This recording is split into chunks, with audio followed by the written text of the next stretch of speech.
This is the story of a man named Stanley.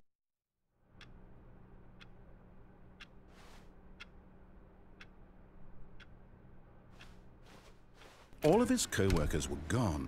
What could it mean? Stanley decided to go to the meeting room. Perhaps he had simply missed a memo.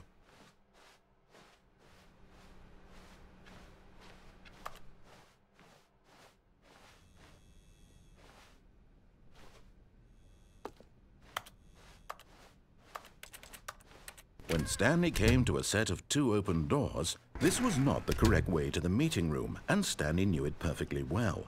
Perhaps he wanted to stop by the employee lounge first, just to admire it. Ah, yes, truly a room worth admiring. It had really been worth the detour after all, just to spend. But eager to get back to business, Stanley took the first open door on his left.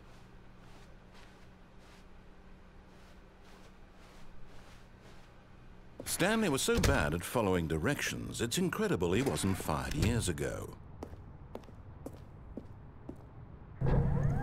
Look, Stanley, I think perhaps we've gotten off on the wrong foot here. I'm not your enemy, really, I'm not.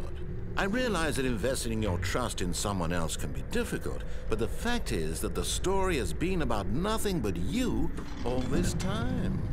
There's someone you've been neglecting, Stanley. Someone you've forgotten about. Please, stop trying to make every decision by yourself. Now, I'm not asking for me. I'm asking, this is it, Stanley. Your chance to redeem yourself, to put your work aside, to let her back into your life. She's been waiting.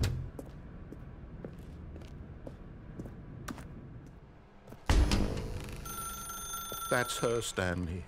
You need to be the one to do this, to reach out to her. If you can truly place your faith in another, then pick up the phone.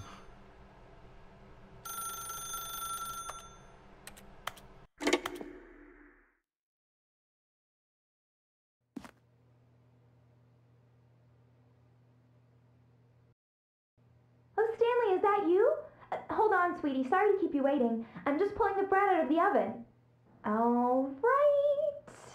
Okay, there we go. All right, now, I want you to come in and tell me all about your day.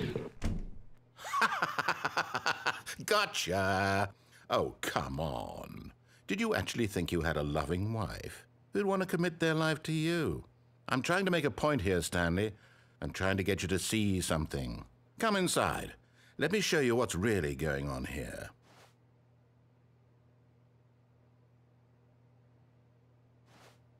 Sorry, but you're in my story now. This is a very sad story about the death of a man named Stanley. Stanley is quite a boring fellow.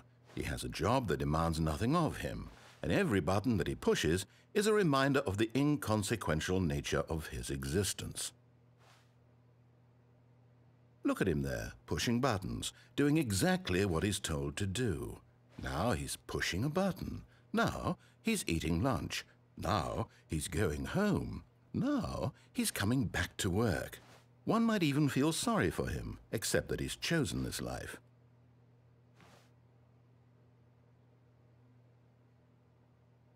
But in his mind, he can go on fantastic adventures. From behind his desk, Stanley dreamed of wild expeditions into the unknown, fantastic discoveries of new lands. It was wonderful, and each day that he returned to work was a reminder that none of it would ever happen to him. And so he began to fantasize about his own job. First, he imagined that one day while at work, he stepped up from his desk to realize that all of his co-workers, his boss, everyone in the building had suddenly vanished off the face of the earth. The thought excited him terribly. So he went further. He imagined that he came to 2 open doors and that he could go through either. At last, choice. It barely even mattered what lay behind each door. The mere thought that his decisions would mean something was almost too wonderful to behold. As he wandered through this fantasy world, he began to fill it with many possible paths and destinations. Down one path lay an enormous round room with monitors and mind controls. And down another was a yellow line that weaved in many directions. And down another was a game with a baby. And he called it the Stanley Parable.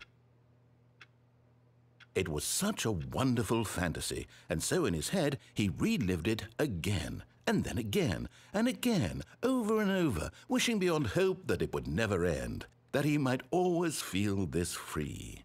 Surely there's an answer down some new path, mustn't there be? Perhaps if he played just one more time.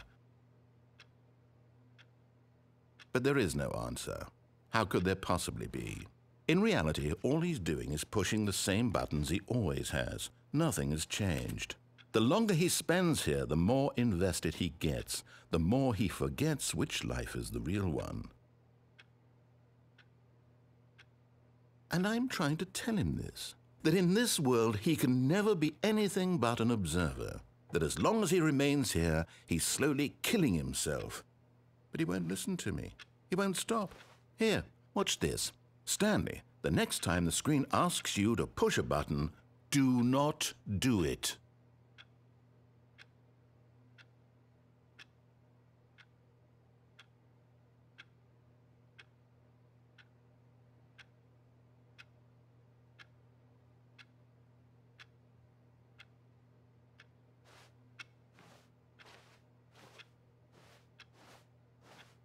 You see?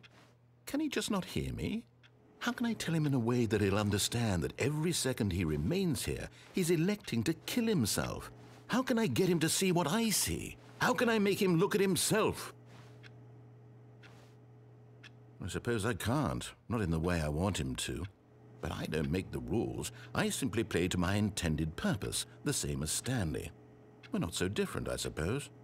I'll try once more to convey all this to him. I'm compelled to. I must.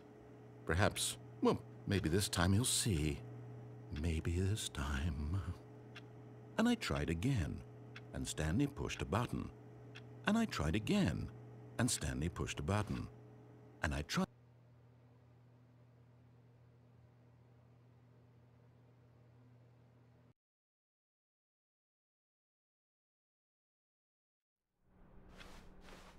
All of his co-workers were gone.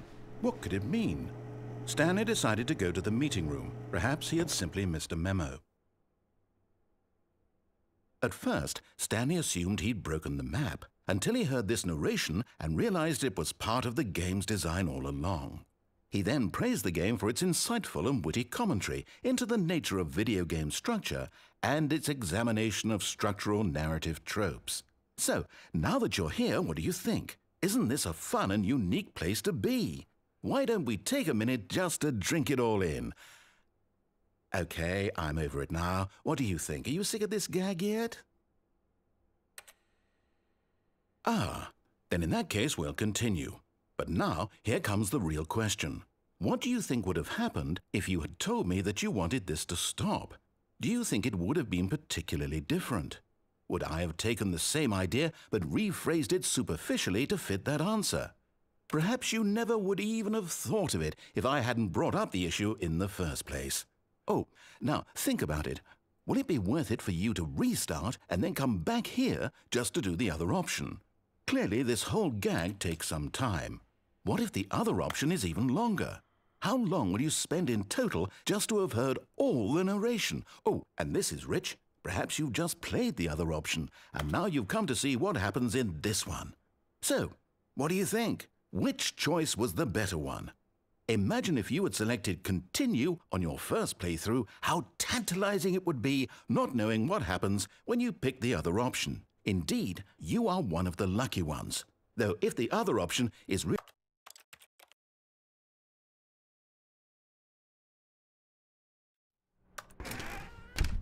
But Stanley simply couldn't handle the pressure.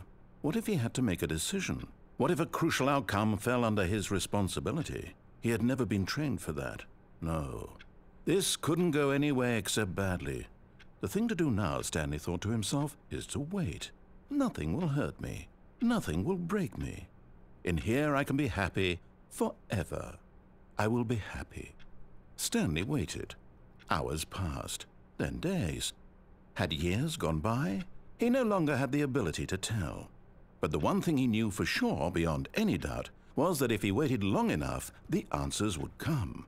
Eventually, someday, they would arrive. Soon, very soon now, this will end. He will be spoken to. He will be told what to do. Now it's just a little bit closer. Now it's even closer. Here it comes.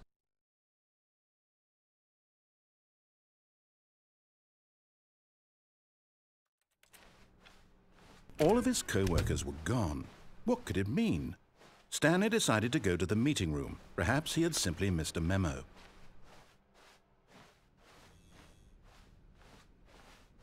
When Stanley came to a set of 2 open doors, he entered the door on his left.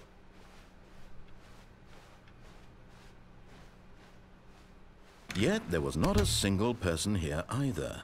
Feeling a wave of disbelief, Stanley decided to go up to his boss. Coming to a staircase, Stanley walked upstairs to his boss's office.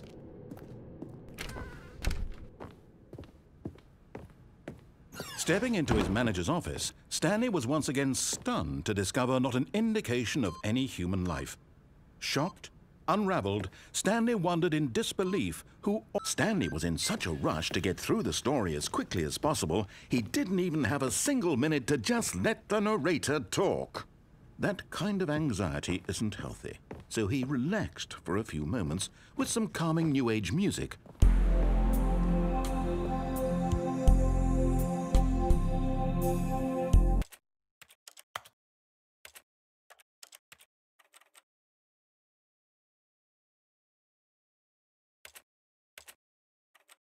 This is the story of a man named Stanley.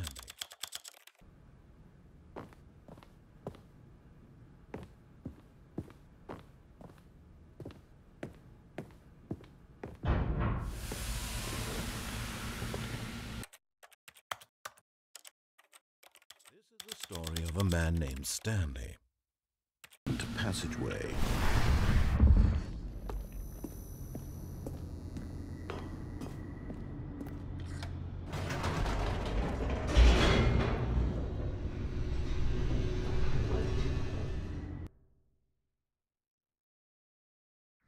Descending deeper into the building, Stanley realized he felt a bit peculiar.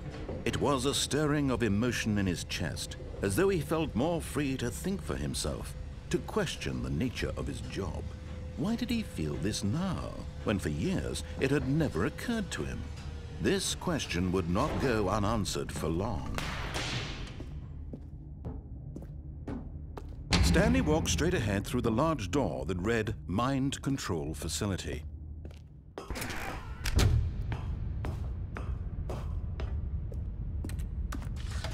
The lights rose on an enormous room packed with television screens. What horrible secret did this place hold? Stanley thought to himself. Did he have the strength to find out?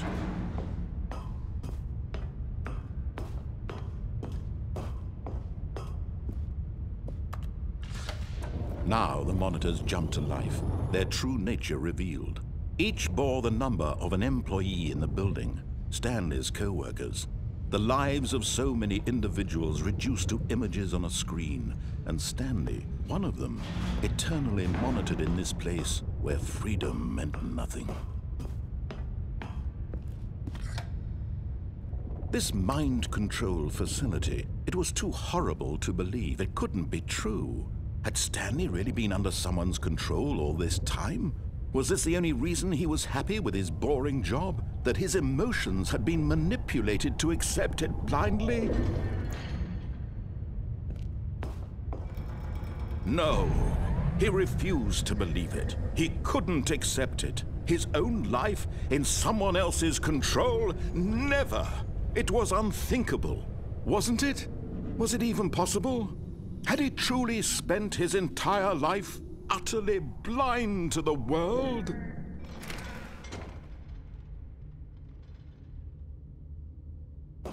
But here was the proof, the heart of the operation.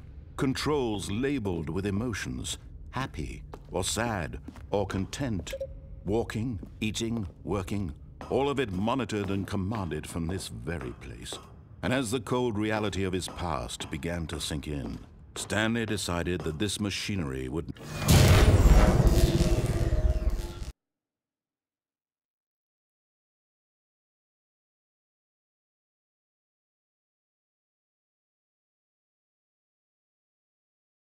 blackness, and a rising chill of uncertainty. Was it over? Yes! He had won!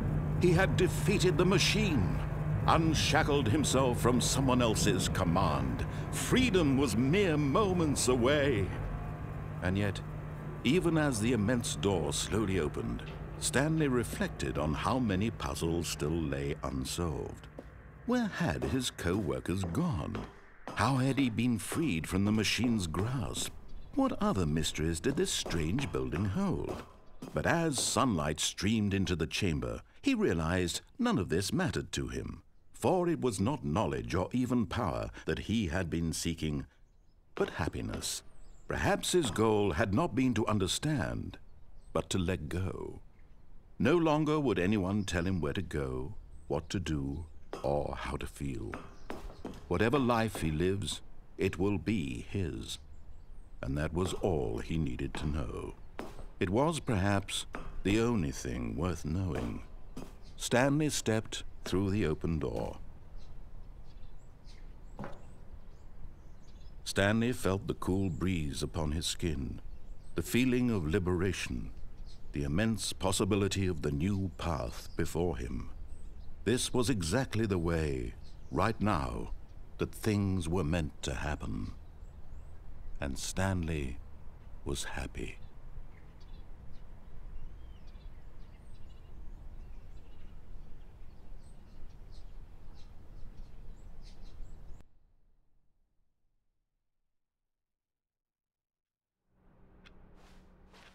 All of his co-workers were gone. What could it mean? Stanley decided to go to the meeting room. Perhaps he had simply missed a memo. Oh, please. Are you really just doing this for the trophy? Click a door 5 times? Is that all you think a trophy is worth? No. I can't just give these merits away for such little effort. A measly 5 clicks?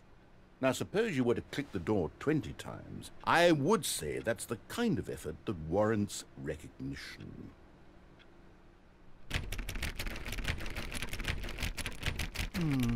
I have to say, I'm still not feeling the satisfaction of witnessing true effort for a noble cause.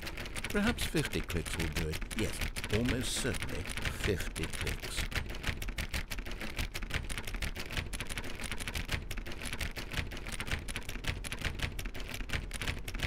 No, I'm still not feeling it. I want this trophy to have meant something. It has to be a true reward for valiant effort. I want to see some hustle, Stanley. I want to see commitment, a willingness to go all the way no matter the cost. Why don't you go put 20 clicks into door number 417?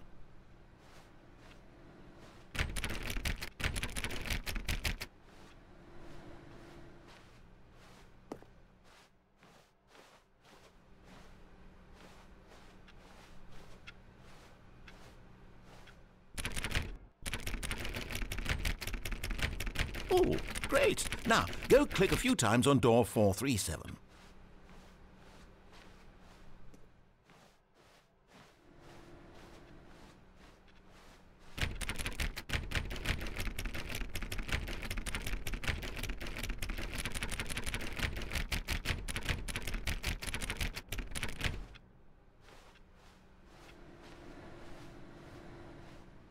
Excellent. I think we're getting somewhere. Now, door 415. Let's give it 10 clicks or so.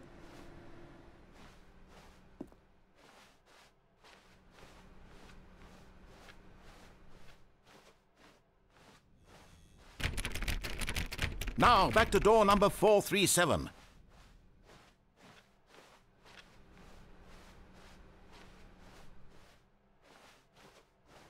Let's see. How about you click on, well, I don't know, the copy machine?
All right, back to room 417. I'm really feeling it now. I think we're getting somewhere.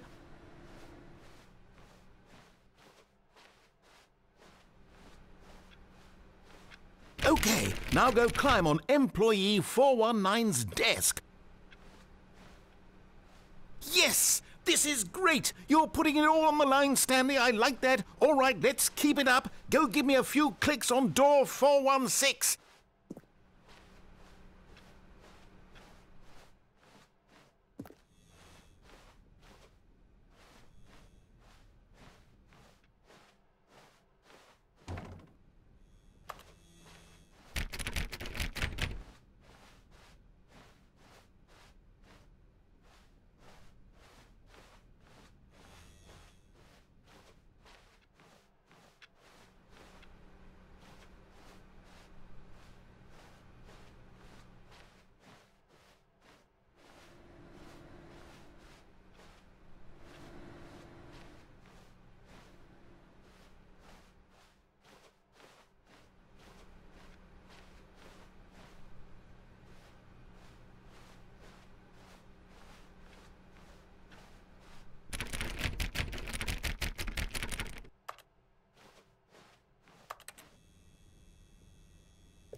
When Stanley came to a set of 2 open doors, he entered the door on his left.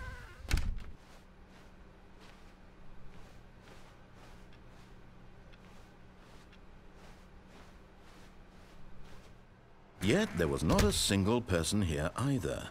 Feeling a wave of disbelief, Stanley decided to go up to his boss's office. Coming to a staircase, Stanley walked upstairs to his boss's office.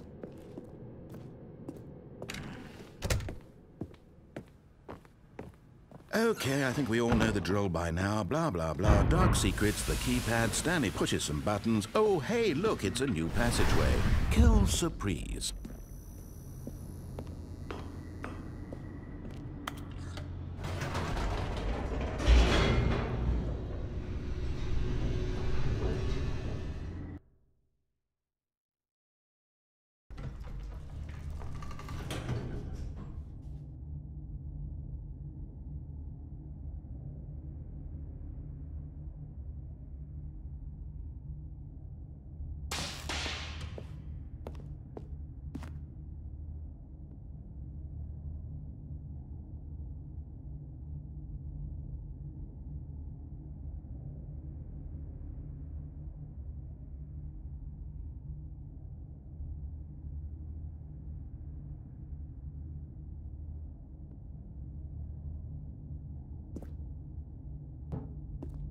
Stanley walked straight ahead through the large door that read Mind Control Facility.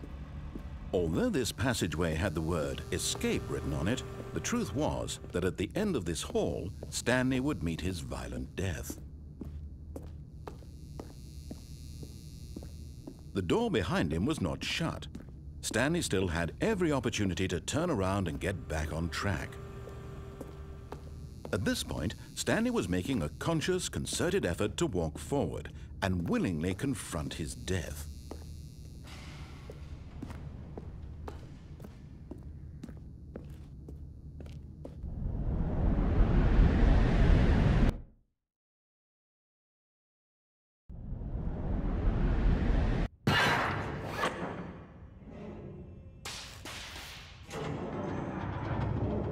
As the machine whirred into motion and Stanley was inched closer and closer to his demise, he reflected that his life had been of no consequence whatsoever.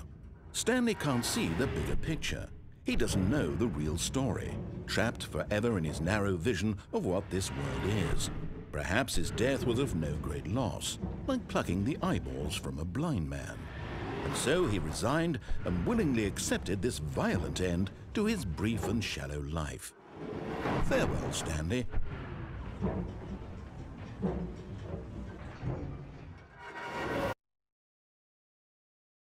"Farewell, Stanley," cried the narrator, as Stanley was led helplessly into the enormous metal jaws. In a single visceral instant, Stanley was obliterated as the machine crushed every bone in his body, killing him instantly.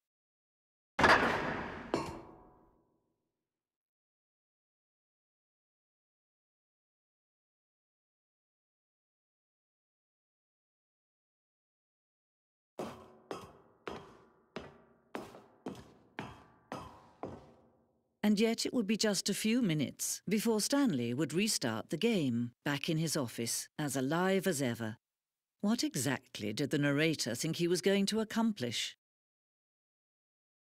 When every path you can walk has been created for you long in advance, death becomes meaningless, making life the same. Do you see now? Do you see that Stanley was already dead from the moment he hit start?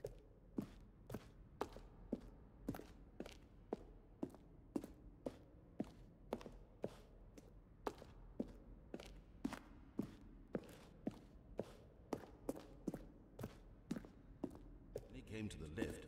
He traveled upward to the power source at the top of the facility to end this injustice forever. Now look closely, Stanley.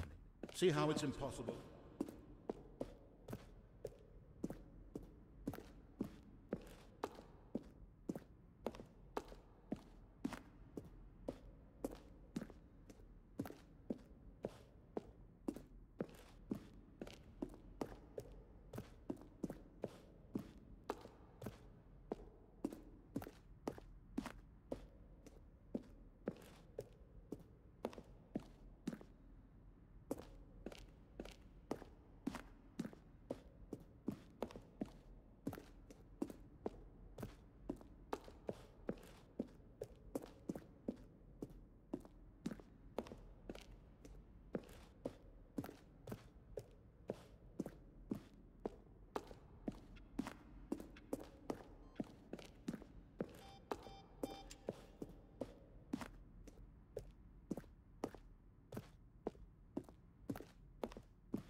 Oh, look at these two. How they wish to destroy one another.